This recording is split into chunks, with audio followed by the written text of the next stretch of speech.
Orphans grow up, a prince battles a dragon, and wins Sleeping Beauty's hand, and everybody wakes up during the course of an afternoon. In every other version of the story, it's a good 100 years. Because that's how the story has to work, and it is done here. People will happily forget that chunk of Disney, even though probably more people have seen that movie than have heard of Sleeping Beauty. You just get someone to tell you the story, and then 100 years goes by, and then a prince comes riding along, because it's the version of the story that survives.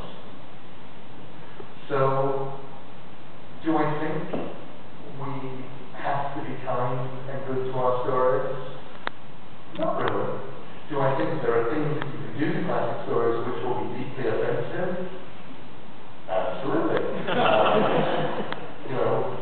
And deciding that Christopher Robin was a little bit passé as a weedy English kid and should be replaced by a scrappy American cute girl with a skateboard, as Disney apparently did.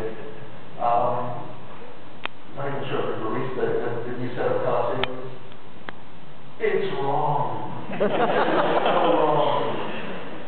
Somebody needs to be kicked hard in the shins and make a stand in the corner for a week. But you also know that Christopher Robin will survive long after Scrappy and so on. Okay, next question.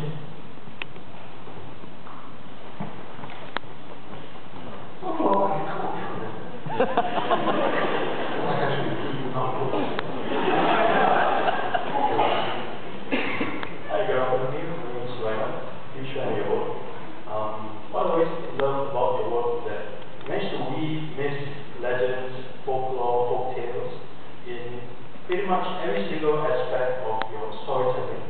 And I'd like to ask is, do you see yourself as a historian in that you are preserving these tales for the next generation, much like Roger Leslie Green did for your generation? As I recall, it was an inspiration of yours. Thank you. Good question. I don't really see myself as a historian. Having said that, I have actually agreed with the Norton Company that I will do a sort of write a book of myths for them. Just retelling classic myths very, very straight. At some point in the next decade. Because I'm in no hurry to do it. But that was more me going, it would be really good if some of these original stories were just available and told well. Not played with, not done fancy. When I was writing Sandman, when I got to the Orpheus story, my original plan was to do that Sandman special, which was the Song of Orpheus, was going to be a whole sort of set of jazz riffs on the idea of Orpheus, because I assumed that everybody knew the story of Orpheus.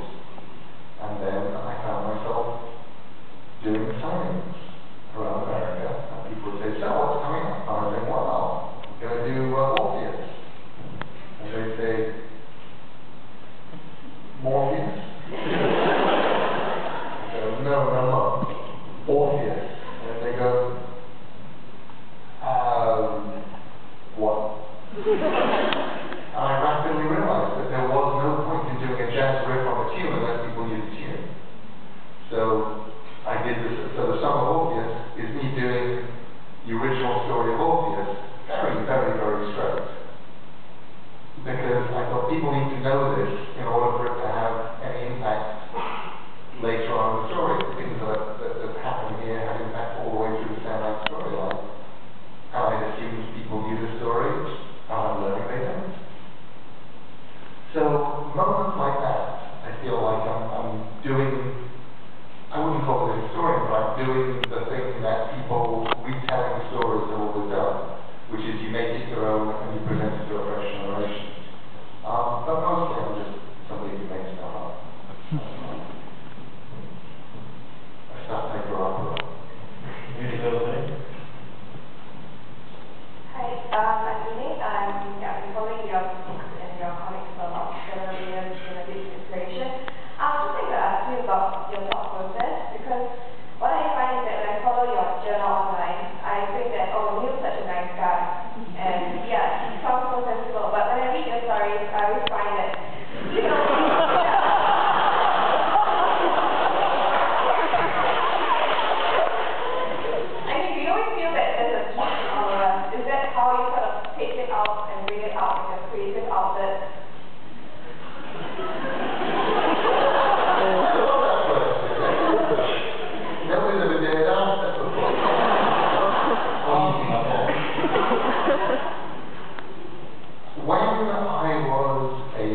writer, not yet writing fiction, but interviewing people. And I was doing work for magazines and newspapers, and I would interview humor writers and famous writers and stuff. I remember being astonished even back then that the happiest, the jolliest, the best adjusted, and the best natured people were all the horror writers. You don't want to hang around with humor writers. Humor writers are like Eeyore. To go back to Winnie the Pooh, or like Marvin the Robot from Hitchhiker. They're depressed, they're kind of grumpy, everything's gone wrong, and they will sit there, you know, going, yeah, that was really funny.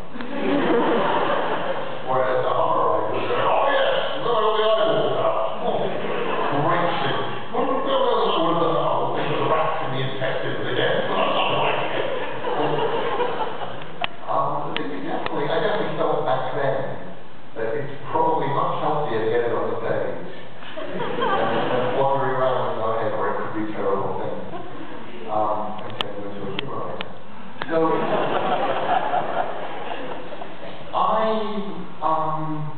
the thing is, it's all true, but it's all very specific. The book me is probably it's me.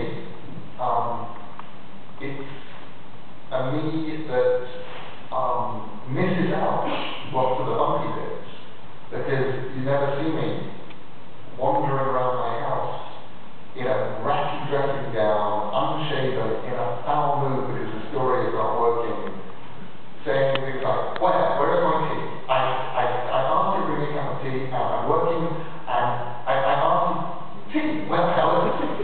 And my assistant looking at me and saying, it's that cold thing that I put down next to you 20 minutes ago, and now it's got cold, and would you like me to make you another cup of tea?